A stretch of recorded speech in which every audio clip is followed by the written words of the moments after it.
السلام علیکم ملګرو، عمران یم او دې ټایم کې تاسو ګورئ پښتو ایچ ټي وي. د ډیر افسوس نیوز د سره شیر کومه چې 2 ورځې مخکې په تراوو کې د ماشومانو په لانجه کې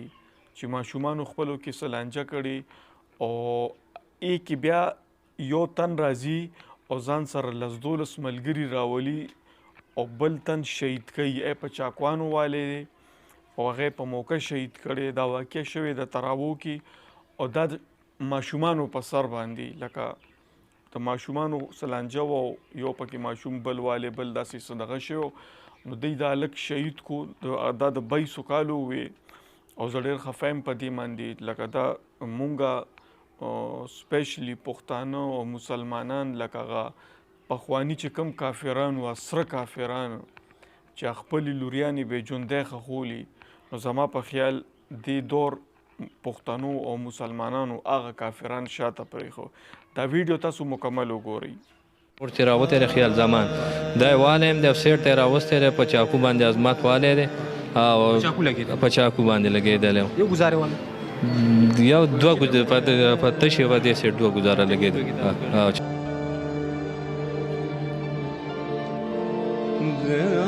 دا زما د مخامخ د عظمت هلک چې کوم دی د ګزار وکړو چاقو یې پکې ننیسته او تا یې وکړو پکې. زه داسې ولاړ یم په ما باندې مې ګزار وکړو خو موږ 2-3 کسان وو دوی غالبا 15 د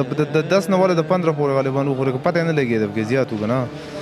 نو بس بیا به دا ځای کې دا راواچوو په دې ځمکه باندې داسې مخامخ ما لید خو څه مې کولی نه شو نو کسان نه باندې ډېر زیات وو. اوکې د ماشومانو په ناچاکۍ باندې یو ځوان خیال زمان چې تقریبا 22 کلن او په دغه سانحه کې شهید کړی شو. سلنه دا یې په 8 کسه په دې ګریوان نه نیولی دی راټولی دی لکه چاته یې نه دی پرېښودی چې بل چاته ووایي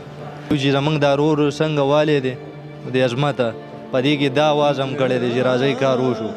لکه دوی ښه پوره راغلي وو په دې نیت باندې تومانچې یې راوړوې چړې چاقوانې راوړې وې اورې هلته خو موږ ته پته نه وه هغه سیټ ته راښکلی و کار یې کړی و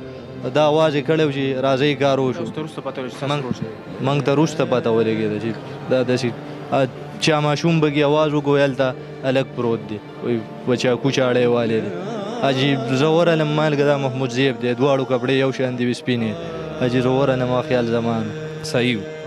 او زما دا خیال چې زما دا 2 ورونه تراوله به تلي لکه د یو تراوله راتلله نو بس د هغه نه بعد